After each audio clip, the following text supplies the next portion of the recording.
Good afternoon, everybody, and thanks for joining me. My name is Greg Olson, and I'm the director of the New York State Office for Aging. Today's program might just be the kind of lift that you're looking for. Take a look at this. My name is Tammy Allen, and I will be 79 in September. There's something here for everybody. This is a place where age doesn't matter. All the fitness exercises that you do here prepare you to really do everyday activities, whether it's carrying in groceries, moving furniture, lifting up a grandkid, doing gardening, anything that you do, this prepares you for it more. The coaches here are very, very knowledgeable about anatomy and physiology, and they know us individually. It's really very connected here.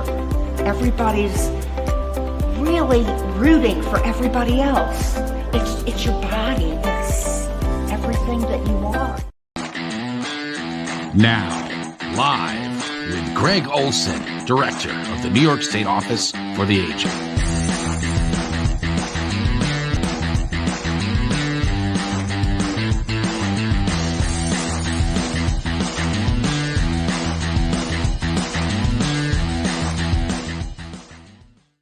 Well, again, welcome and thanks for joining us. According to a study in the Washington Post, regularly lifting weights for a year in your mid-60s can preserve the strength of your leg muscles. Older adults who underwent a 12-month weightlifting training regimen had noticeably stronger leg muscles 3 years after finishing the program. The weightlifting training group visited a commercial gym 3 times a week for a year and reportedly lifted what was considered at the time a heavy load, 70 to 85% of the maximum weight a person can physically lift at one time. So why is this important? Strength training programs are effective in reducing the number of falls and injuries related to falls. Falls cost the United States $50 billion a year. The fear of falls can create a sense of social isolation and loneliness for individuals that are afraid to go out because of that fall. It's also the number one reason for emergency department visits, hospitalizations, and nursing home placements for older adults. But there's something that you can do. They improve physical functioning, strength training, muscle mass, balance, bone mass, and cognition. Older adults may be hesitant to start a strength training program, and I'm hoping that changes after today. That's why you need to consult experts, and I have a spectacular expert here with me today, Derek Gelato. So I want to welcome Derek Gelato. He's the owner and head coach of Vital Strength Training in the Albany area, with a location in Menands, which is a little bit north of Albany, and in Valatia, which is a little bit east. So he is a strength and function enthusiast who specializes in the 50-plus population. He's a young-looking guy, but has been doing this with older adults for a very long time. So, Derek, thank you so much for joining us today, and welcome. Thank you, Greg. Thank you so much for having me. I'm so excited to be here and share a little bit about what that strength training is, something that all of us can do, and a little bit about how we can do that. Outstanding. So let's start with you, Derek.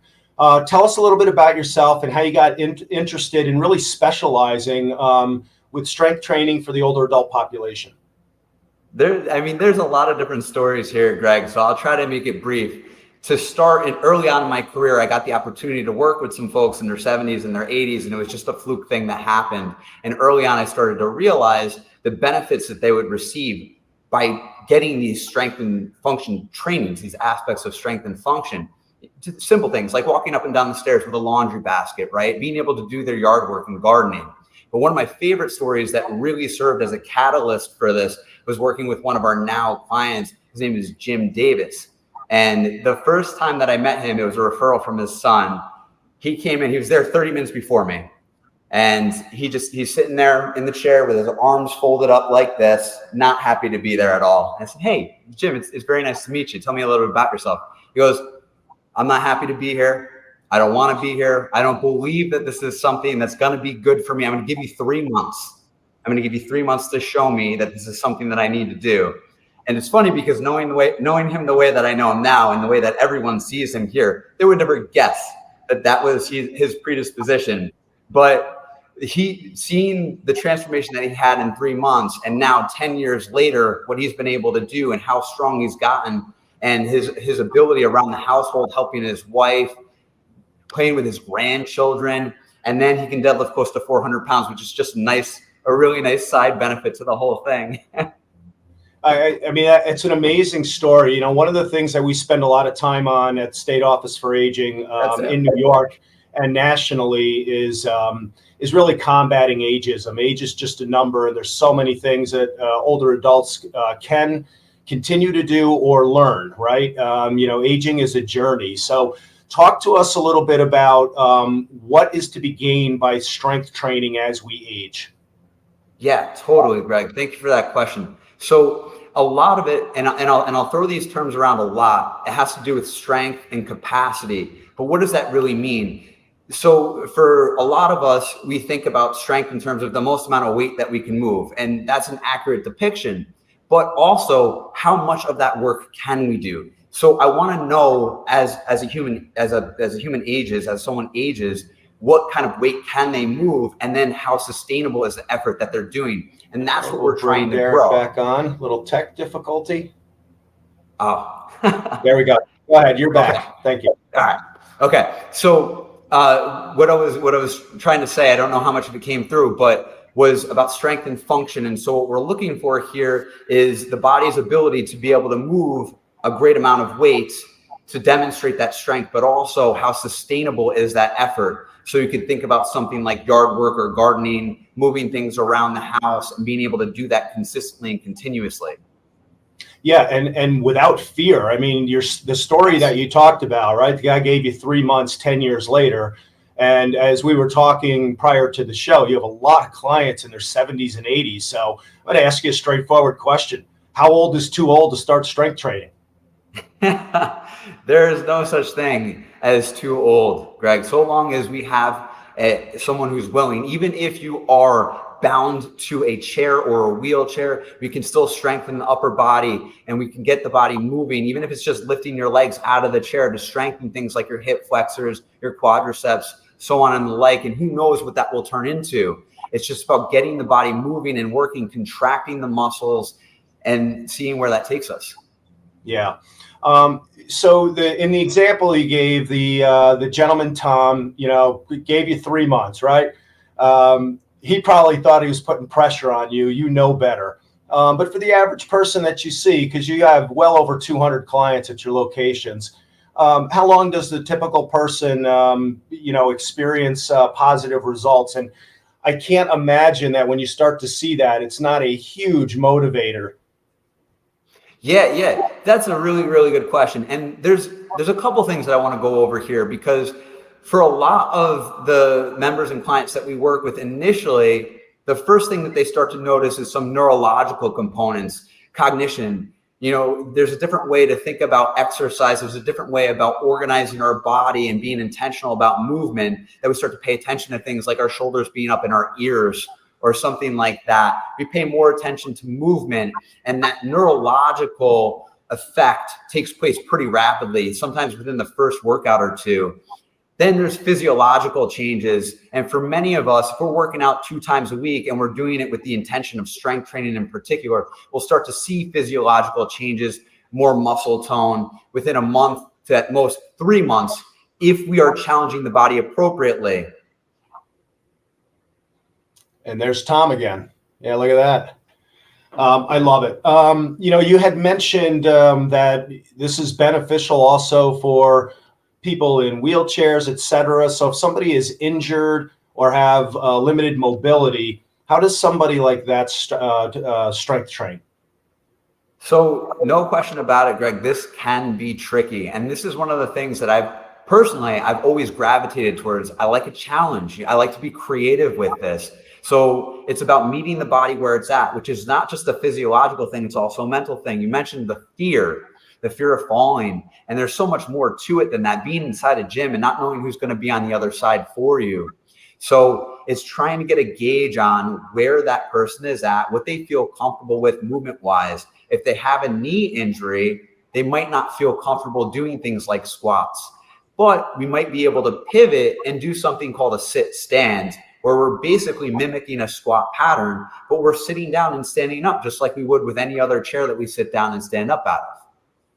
Yeah, and the sit stand just reminded me. I'm going to diverge off a little bit, but I think you'd really enjoy this.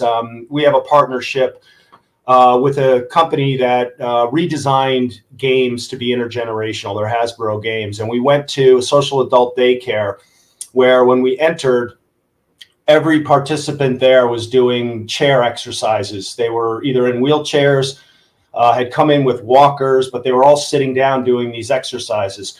Once we started the games, we noticed that every single participant stood for 2 hours on their own because they were so into the game. And it was really an unintended consequence of the power of play on, your physical. So, I think what you're doing is fantastic. I love the supportive approach. Your overall demeanor and attitude, I think, are spectacular. But let's take a ride right into your gym. We sent a crew of ours out to actually go where you are to look at some of the amazing results that you're able to produce. So let's check that out. Hi, I'm Molly Ryan, and I'm here at Derek Gelato's gym, and I'm here to talk to older New Yorkers about how they stay physically fit.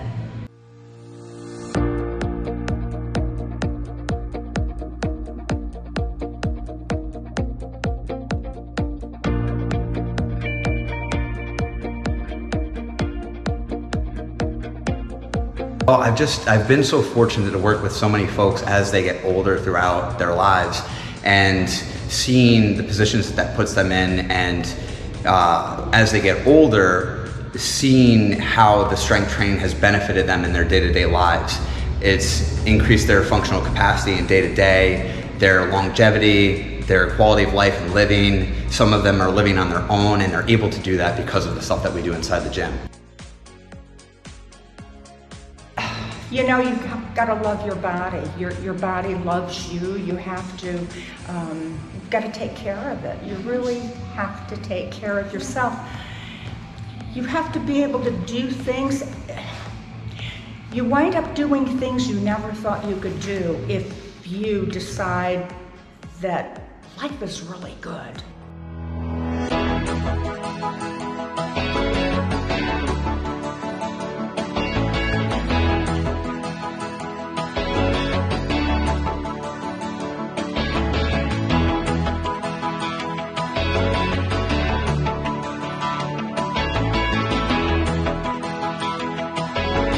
That's great support. She's here, she brings me here.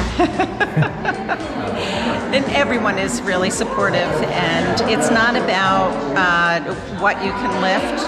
It's really about being here and supporting one another through the journey of health.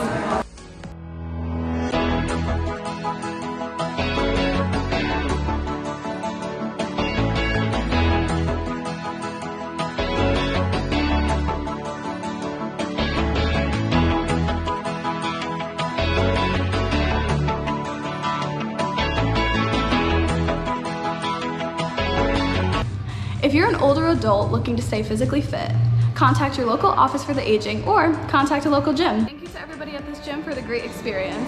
Back to you, Greg. Thanks, Molly. I'm literally smiling through the whole thing, but I'm also incredibly intimidated by the weights I'm seeing these folks squat with and bench press. So if you're just joining us, I'm here today with a real special guest, Derek Gelato, a strength training expert who specializes in strength training for older adults. And if you're watching this live, drop any questions that you might have for Derek into the chat, and we'll get to those shortly. So Derek, back to you. For a person who walks and does yoga and swims and bikes, and we really see a lot of that. You're in the Albany area or Capital District like I am, and you can see the trail systems that are being built. And when you build it, they will come. People are doing these types of things, and a lot of them are older, and it's fantastic to see. But is there a difference? Do they still need, in your opinion, to strength train? And how is it different from the cardio training? Oof, I love that question, and I get it so often, Greg. First and foremost, what's important is that we're doing something, okay? That I can't stress that enough. strength is the foundation of it all. So as we have the ability, I'll try to use a crude example, the ability to walk, there is this prerequisite of having the strength in our legs, in our core, in our posture to be able to do the walking pattern. Once we develop that baseline strength, we're able to walk. If we don't have that baseline strength, we're in a chair. We're in a chair. So as we're able to do that walking, we're able to progress that walking, and now we're able to develop more endurance and stamina in that particular exercise and routine. That's great. And we're able to get the heart health up, get the lung capacity up. The thing is we're missing out on strengthening those muscles and being able to lift more weight. We're never really achieving greater contractile force and developing more lean muscle tissue, so that if we are faced with these physical endeavors like lifting up a grandchild or moving something around the house, or even walking up and down the stairs with a laundry basket, a pack of water, whatever it might be, that walking won't get us there. So strength training in general will build a more broad foundation so that any other endeavor that we take on will be better suited for. Yeah, and I think that's a great answer. And as I was listening to you, I was thinking about, other individuals that we work with who are older, who are caring for a spouse or another loved one, and even assisting with lifting, right? I mean, it's a huge cause of injury, and also, again, fear that you're not doing it right, or that you don't have the strength, or that as I'm helping somebody else, they may fall. So, I mean, there's so many applications to this. So for somebody that's that might be listening to this live, or certainly will be in the future, and I'm sure this is on a case-by-case basis, but generally speaking, how many days a week would you recommend that somebody undertake a strength training program? And how long typically do these type of workouts last? It's a good question. So what I have found to be the most effective is 2 days a week of strength training. We want to do other things outside of that strength training, like your walking, like your biking, like your yoga, all that other stuff, because it's going to help well round our overall fitness ability. But as we're looking to gain strength, lean muscle tissue, increase bone density, those sorts of things, we're going to be able to have pretty solid results off of 2 days per week.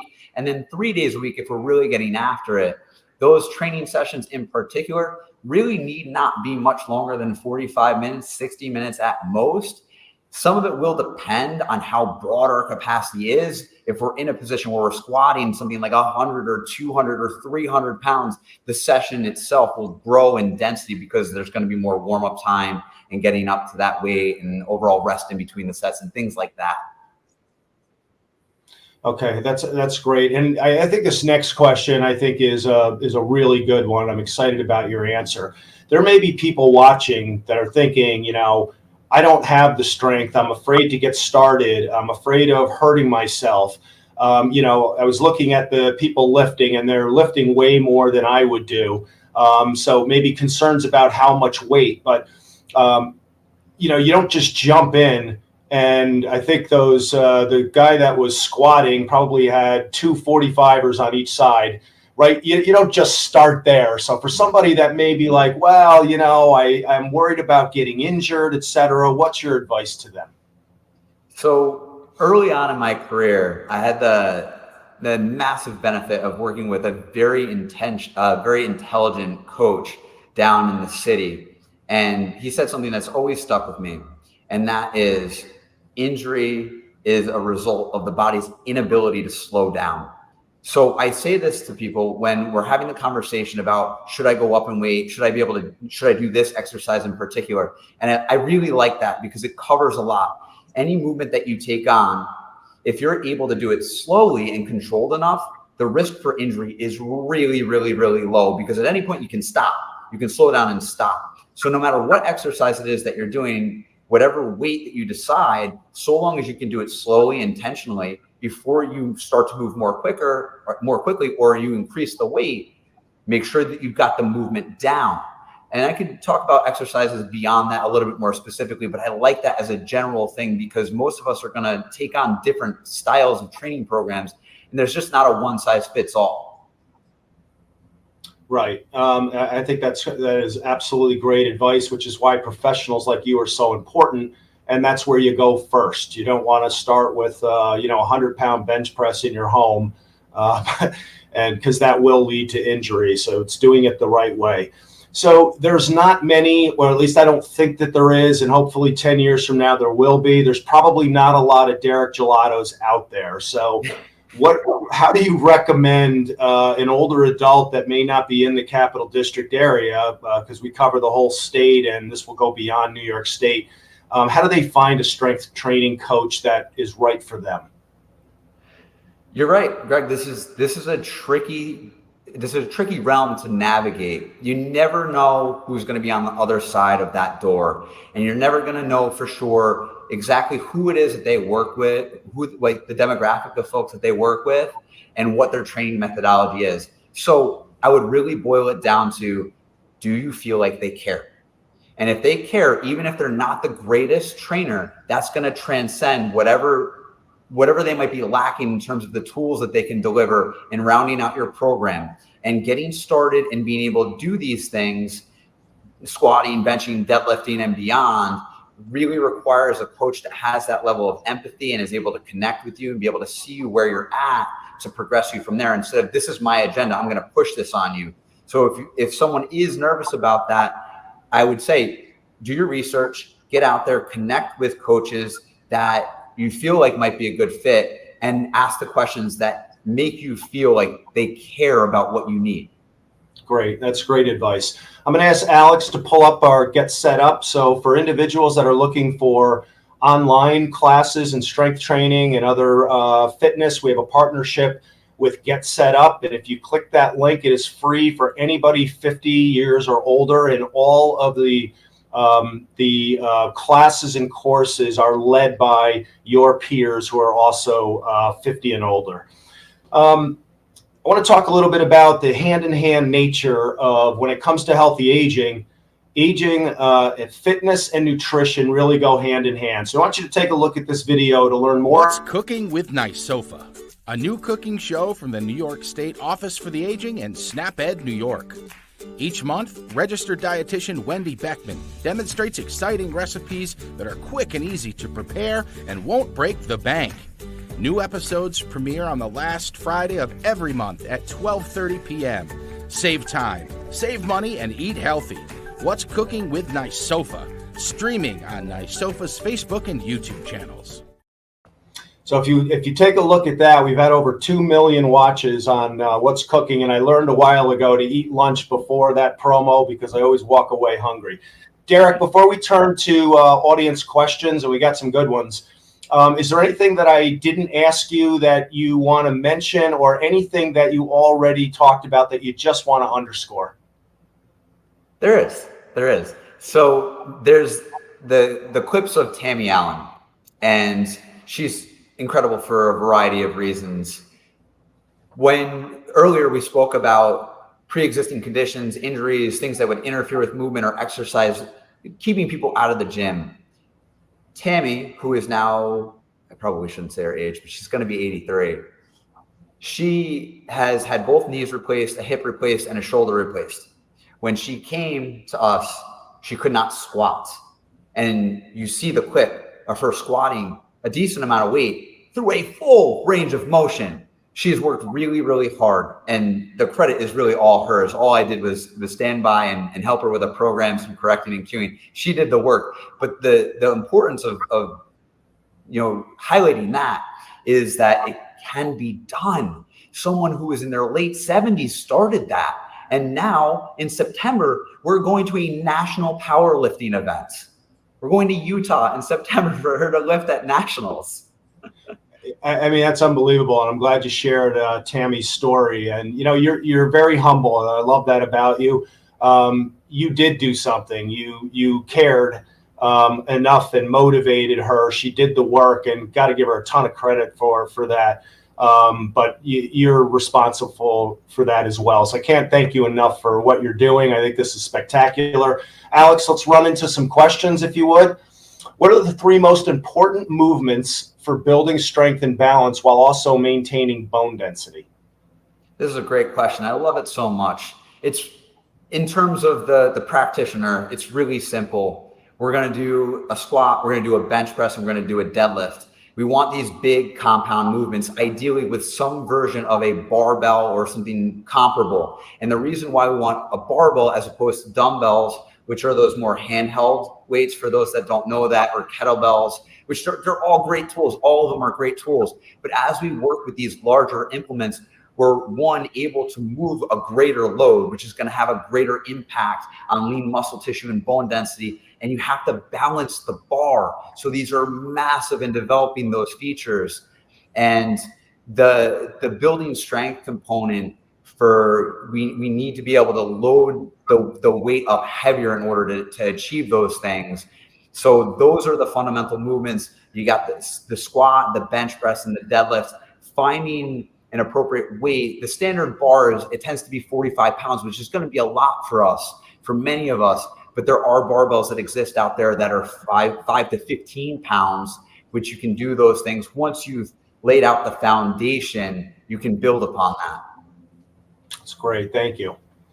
How many different exercises should I do in a single workout? That's a great one. It really, really is.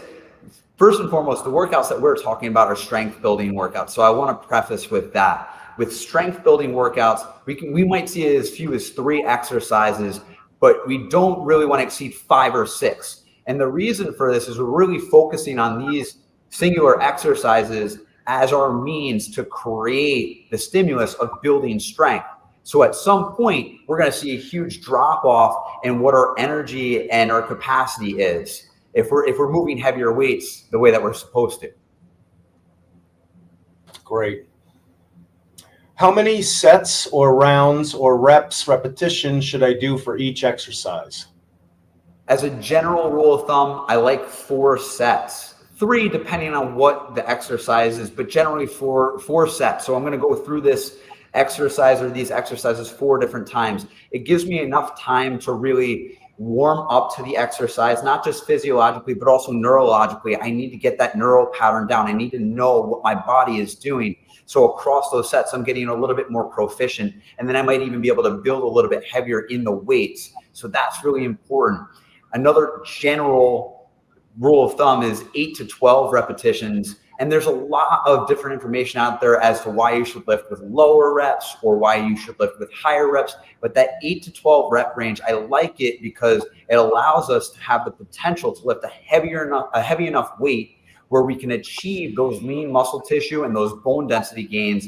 The higher rep range can't allow us to do really. And then the lower rep range, we really need to have a broad enough foundation to handle the heavier weights that are warranted in that lower rep range. So 4 reps, 8 to 12. Derek, what is your recommendation on how much time in between the reps? Is it like a minute, 30 seconds?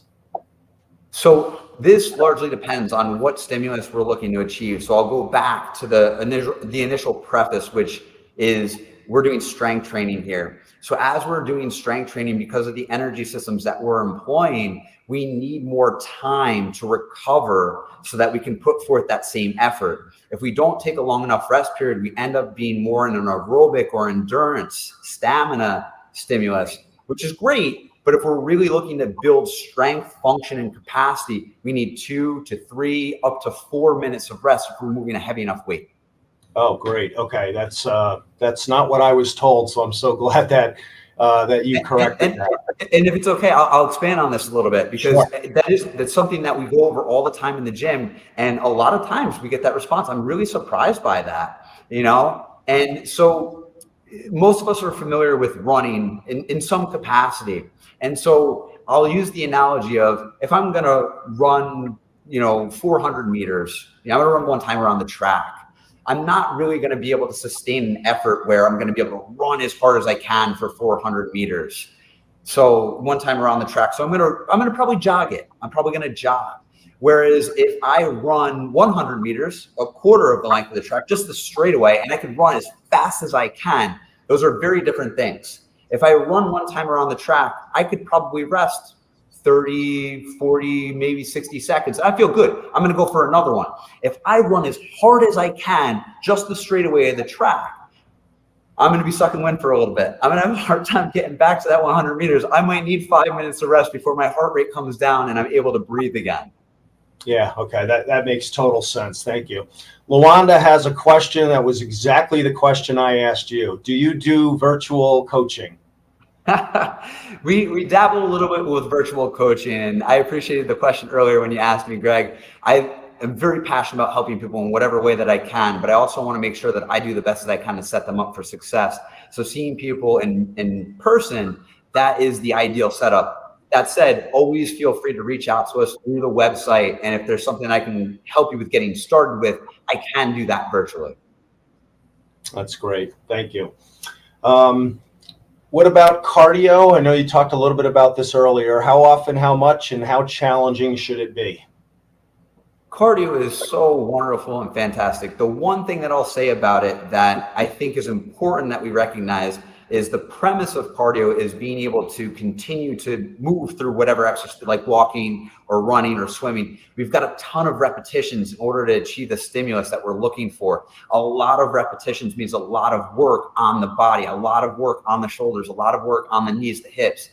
That's not necessarily a bad thing. It's just an important disclosure. You're going to be doing a lot of that. So that said, if we have good balance in the body, there really is no limit to how much that we can do, especially if it's varied. If I'm switching up between walking or running and biking and swimming, I can do a little bit of that just about every day. And I really love cardio, and I have a respect for it in the aspect of it really helps with recovery and stress management. So I might not necessarily be looking to use cardio for overall weight loss, which is something that we're kind of, no pun intended, force-fed, is that we're going to use cardio to lose weight. You're going to burn off more calories when you're going to burn off calories inside that cardio session, but that's all, that's it. And then it's pretty much done. So it's more about what are the long-term benefits of this. And it's not necessarily weight loss. It's that I've burned off calories. And if I've done it well, it's going to help with increasing the oxygen intake that I have. It's going to help with blood flow. It's going to help with recovery. It's going to help with stress management. And that's why I think it's a great practice to do a few times per week, 2-3 times per week and beyond if the body permits it. That's awesome. Derek, it's such an honor to have you on the show. This has been absolutely fantastic. I'm so glad you decided to get into this market. To see the growth in your business shows that people are interested, that they can see the benefits of the interaction and the support you and your staff are providing. I really can't thank you enough. And so I appreciate you being on the show with us today. Thank you so much for having me. I really, really appreciate being here. Thank you. So before we go, we'll be back in September. We're going to be talking more about fall and injury prevention. And we'll also have our good friend and colleague, Al Cardillo, on to talk about sepsis during Sepsis Awareness Month. So in closing, I'd like to turn it back over to Molly. And again, thank Derek. But for all of you out there, it's never too late. And this is really important. It has ramifications well beyond just falls and injuries, and can really improve your entire life, your outlook, stress reduction, etc. So it's never too late to start. So thanks everybody for joining us. I'll turn it back over to Molly.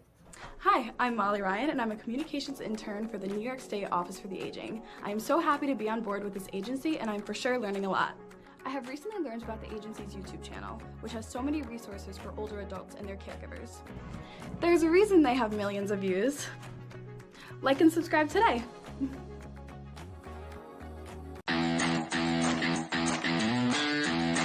Live with Greg is a production of the New York State Office for the Aging Communications Bureau.